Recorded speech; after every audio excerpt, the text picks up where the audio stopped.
નમસ્કાર દર્શક મિત્રો, @ગુજરાતમાં આપનું સ્વાગત છે। ગુજરાતમાં શ્રાવણ માસ પૂર્ણ થઈ ગયો છે અને હવે ભાદરવો માસ શરૂ થઈ ગયો છે, પરંતુ ભાદરવો આ વખતે ભડાકેદાર રહેવાનો છે, કારણ કે ગુજરાતમાં છેલ્લા ઘણા દિવસોથી અનેક વિસ્તારોમાં ભારે વરસાદ જોવા મળી રહ્યો છે।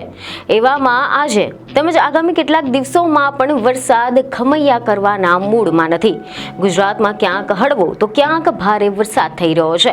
છેલ્લા 3 દિવસથી રાજ્યના વિવિધ ભાગોમાં મેહુલિયો ધોધમાર વરસી રહ્યો છે, પરંતુ હવે તો ગુજરાતના હવામાન વિભાગ દ્વારા રાજ્યમાં અતિ ભારે વરસાદની આગાહી કરવામાં આવી છે।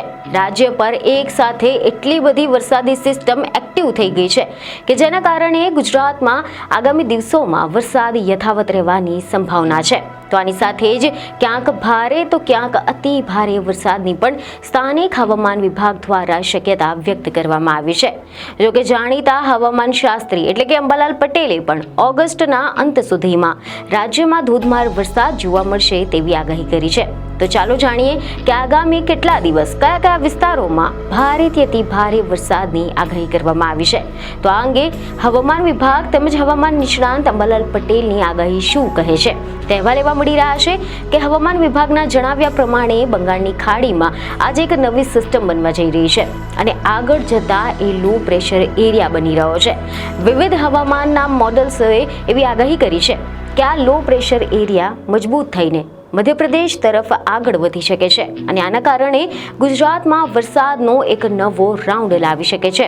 ખબરો એવી છે કે હવામાન વિભાગના જણાવ્યા અનુસાર 30 ઓગસ્ટ સુધીમાં રાજ્યમાં છૂટો છવાયો ભારે વરસાદ શરૂ થશે તેવી આગાહી છે અને આના કારણે ગુજરાતના જે વિસ્તારોમાં વરસાદની ઘટ છે ત્યાં પણ વરસાદ થઈ શકે છે તેવી શક્યતા છે।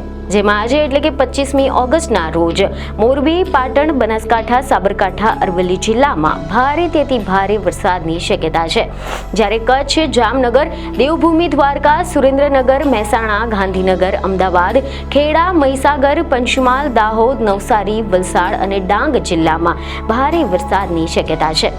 તા ઉપરાંત સુરત, વડોદરા, રાજકોટ, જૂનાગઢ સહિત અન્ય જિલ્લાઓમાં પણ હળવાથી મધ્યમ વરસાદની આગાહી કરવામાં આવી છે, જ્યારે આવતીકાલે એટલે કે 26મી ઓગસ્ટના રોજ ભાવનગર, સાબરકાંઠા, બનાસકાંઠા, મહેસાણા જિલ્લામાં ભારેથી અતિ ભારે વરસાદની શક્યતા છે, જ્યારે અમરેલી, બોટાદ, સુરેન્દ્રનગર, પાટણ, અમદાવાદ, ગાંધીનગર, ખેડા, આણંદ, ભરૂચ, સુરત, નવસારી, વલસાડ, અરવલ્લી, મહીસાગર, પંચમહાલ, દાહોદ જિલ્લામાં ભારે વરસાદની શક્યતા છે। તા ઉપરાંત રાજકોટ, જૂનાગઢ, વડોદરા, ગીર સોમનાથ સહિતના અન્ય કેટલાક જિલ્લાઓમાં પણ હળવાથી મધ્યમ વરસાદની શક્યતા છે અને ત્યારબાદ 27મી ઓગસ્ટના રોજ ભાવનગર, ભરૂચ, સુરત, બનાસકાંઠા અને સાબરકાંઠામાં પણ ભારેથી ભારે વરસાદની શક્યતા છે, જ્યારે વલસાડ, નવસારી, ડાંગ, નર્મદા, છોટાઉદેપુર, વડોદરા, પંચમહાલ, દાહોદ, ખેડા, આણંદ, મહીસાગર, અરવલ્લી, ગાંધીનગર, અમદાવાદ, મહેસાણા, પાટણ, બોટાદ, અમરેલી અને કચ્છ જિલ્લામાં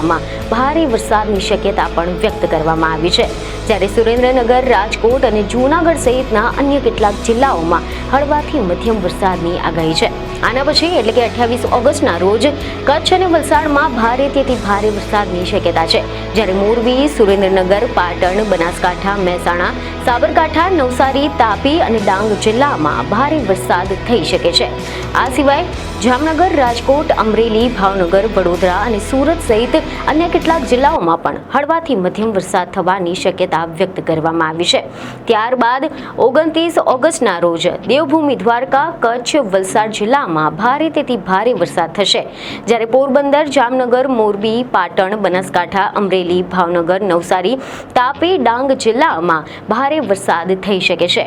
આ ઉપરાંત જૂનાગઢ, રાજકોટ, અમદાવાદ, ગાંધીનગર, વડોદરા અને સુરત સહિત અન્ય કેટલાક જિલ્લામાં પણ હળવાથી મધ્યમ વરસાદની આગાહી છે અને અંતે 30 ઓગસ્ટના રોજ મહીસાગર અને દાહોદ જિલ્લામાં ભારેથી ભારે વરસાદ થઈ શકે છે, જ્યારે અમરેલી, ભાવનગર, સાબરકાંઠા, અરવલ્લી, પંચમહાલ, છોટાઉદેપુર, નર્મદા, નવસારી અને વલસાડ જિલ્લામાં ભારે વરસાદ થવાની શક્યતા વ્યક્ત કરવામાં આવી છે।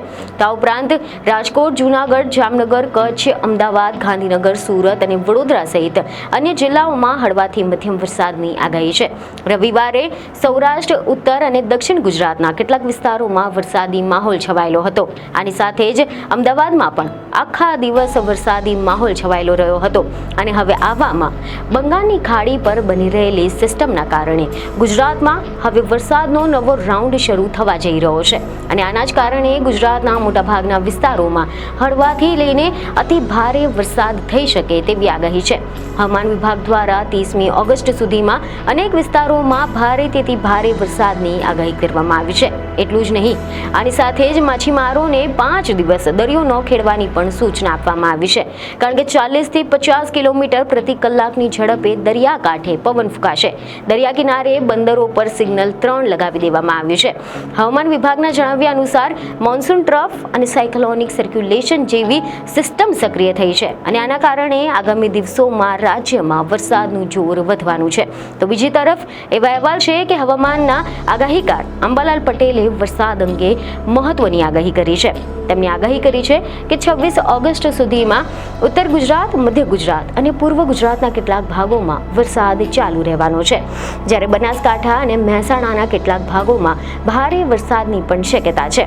આ ઉપરાંત 26 થી લઈને 28 ઓગસ્ટ દરમિયાન કેટલાક ભાગોમાં ભારેથી ભારે વરસાદ પડવાથી પૂરની પરિસ્થિતિ પણ સર્જાઈ શકે તેવી શક્યતા પણ તેમણે વ્યક્ત કરી છે.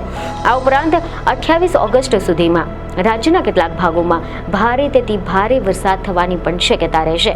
એટલે કે ઓગસ્ટના અંત સુધીમાં રાજ્યમાં ધોધમાર વરસાદ જોવા મળશે. રાજ્યની અનેક નદીઓમાં પૂર જેવી સ્થિતિ સર્જાઈ શકે છે. જ્યારે બનાસકાંઠા, સાબરકાંઠા અને અરવલ્લીના અનેક વિસ્તારોમાં ભારે વરસાદ થવાની શક્યતા પણ સેવાઈ રહી છે. આ રીતે મહીસાગર અને પંચમહાલમાં પણ ધોધમાર વરસાદના એંધાણ છે. જ્યારે સૌરાષ્ટ્ર, અમદાવાદ, ગાંધીનગરમાં હળવાથી ભારે વરસાદી ઝાપટા પડવાની શક્યતા સેવાઈ રહી છે. તહેવારોમાં પણ વરસાદી માહોલ રહેશે તેવી આગાહી પણ સામે આવી છે. જેમાં ગણેશ ચતુર્થીથી લઈને પર્યુષણ પર્વ દરમિયાન વરસાદની શક્યતા વ્યક્ત કરવામાં આવી છે. ત્યારે અંબાજીના ડુંગરાળ વિસ્તારોમાં ભારે વરસાદની પણ આગાહી કરવામાં આવી છે. જેના કારણે અંબાજી પગપાળા જતા યાત્રીઓને વરસાદના કારણે થોડી મુશ્કેલી પડી શકે તેવી શક્યતા છે. નર્મદા, સાબરમતી અને તાપી નદીનું જળસ્તર વધે તેવી પણ આગાહી છે. હાલ તો રાજ્યના કેટલાક વિસ્તારોમાં 4 ઇંચ જેટલા વરસાદ પડવાની શક્યતા રહેશે. 25 થી 28 ઓગસ્ટ સુધીમાં બંગાળના ઉપસાગરથી વરસાદી વહન આવતા મુશળધાર વરસાદ થવાની શક્યતા રહેશે. જેમાં ઉત્તર ગુજરાતના ભાગોમાં ભારે વરસાદ રહેશે.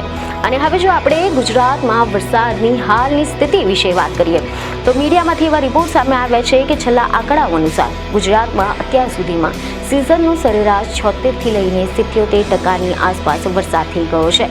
જેમાં કચ્છ જિલ્લામાં સૌથી વધુ 79% વરસાદ નોંધાયો છે. જ્યારે ઉત્તર ગુજરાતમાં સિઝનની સરેરાશનો 74% વરસાદ થયો છે. પૂર્વ મધ્ય ગુજરાતમાં 72%, સૌરાષ્ટ્રમાં 76% અને દક્ષિણ ગુજરાતમાં 79% વરસાદ પડી ગયો છે. આ સિવાય જો ગુજરાતના જળાશયોની જો આપણે વાત કરીએ તો અહેવાલ એવા સામે આવ્યા છે કે ઉત્તર ગુજરાતના 15 ડેમમાં સરેરાશ 66% પાણી છે, પરંતુ ડેમ છલકાયા નથી. જ્યારે મધ્ય ગુજરાતના 17માંથી 4 ડેમ છલકાઈ ગયા છે. તેમાં 83% સરેરાશ પાણી ભરાયું છે. જ્યારે દક્ષિણ ગુજરાતના 13માંથી 9 ડેમ છલકાયા છે અને 76% સરેરાશ પાણીનું સ્તર છે. કચ્છના 20માંથી 4 ડેમ સંપૂર્ણ ભરાઈ ગયા છે અને 57% કરતાં વધારે પાણી છે. આ સિવાય સૌરાષ્ટ્રના 141 ડેમમાંથી 38 જેટલા ડેમ છલકાઈ ગયા છે. તેમાં 73% જેટલું પાણી છે. ગુજરાતનો સૌથી મોટો સરદાર સરોવર ડેમ અત્યાર સુધીમાં 80% જેટલો ભરાઈ ગયો છે. તો આ હતી હવામાનને લગતી કેટલીક મહત્વપૂર્ણ જાણકારી. તો અમારા વિડીયોને લાઇક અને શેર જરૂરથી કરજો. બીજને ખબરો સાથે ફરી મળીશું. ધન્યવાદ.